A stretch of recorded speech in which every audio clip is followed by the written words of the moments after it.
Hello and welcome to the first part of our intro series into the new game BRINK.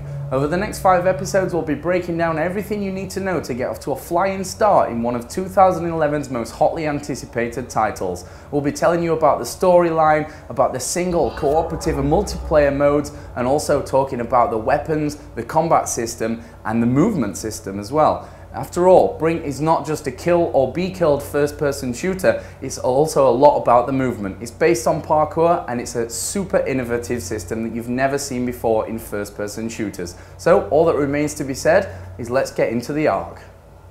BRINK takes place on the Ark. It was planned to be a safeguard for civilization to be used in the event of a global catastrophe. It was built over 40 years ago as an experiment.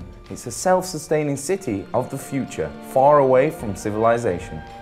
But the water came earlier than expected. The future began before it was planned and the rest of civilization stormed the Ark in order to survive.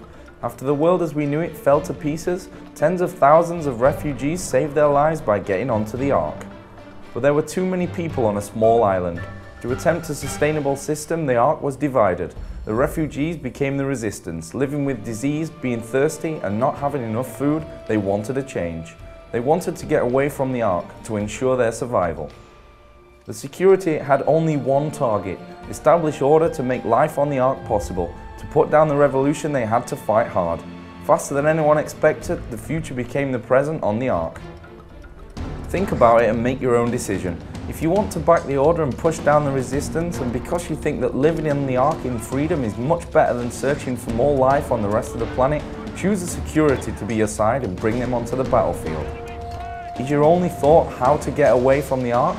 That everything is better than living along with tens of thousands of refugees? Then join the resistance. Try to escape the Ark and take your chance and find other survivors. There must be a better place somewhere. No matter which side you're going to play, be prepared and ready for a hard fight. Make your side's targets your own.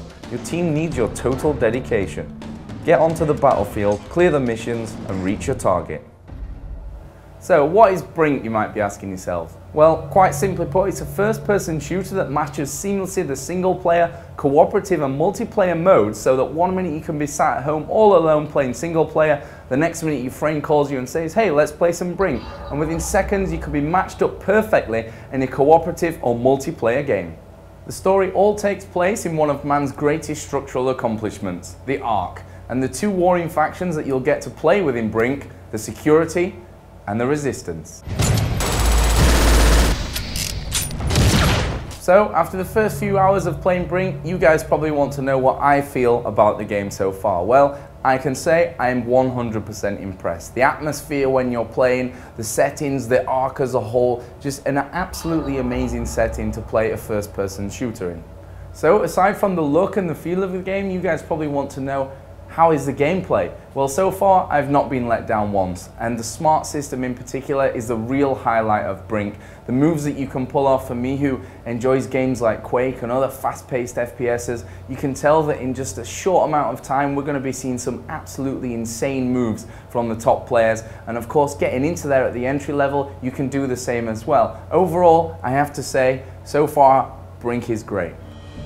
So here we have some footage released by the developers of BRINK, and as you can see, the switch from that simple kind of non-graphical area right through to the detailed, immersive environment of BRINK was not an easy one for the developers to pull off, but as you can see it works absolutely brilliantly, and here are a few examples of how you can move around the terrain of the Ark using the smart system. And usually there are places where you don't think you can get to, where if you really just use the smart system you'll think, wow, I never thought I could reach that, but I actually can. And here we have the first training mission, which is designed to actually give you a little bit of time to get used to the smart system. It's the first challenge you'll see with parkour.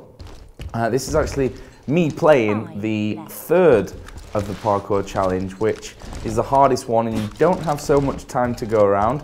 And there are some strange moves that I managed to pull off here, which, you know, this was recorded when I first got my hands on the game, so I wasn't 100% used to the system, but as you can see you can make the jumps off the walls. And I've only got a few seconds left to find out these final couple of checkpoints, and the final one was a little bit elusive for me. I had to look around for a while because I couldn't spot the light of the checkpoint. 10 seconds left, brothers. And there we go, I finally spotted it right towards the end. And as you can see by the timer, I did it right on almost 0 seconds and completed the mission. So that's it for episode 1 of our Brink introduction show. I'll see you next time on episode 2, where we'll be taking you through creating and customizing your character and which classes you can play in game. We also have a very special raffle competition over the next 5 episodes, where you can win one piece of artwork specially designed by the designers of Brink. All you have to do, answer each question from the end of each episode, and at the end of the 5 episodes, send us an email with all the answers to brink@esl.tv, and you could be in with a chance of winning that great piece of art. But what is the question, you might ask? Well, you tell me. What does SMART stand for? I'll see you next time.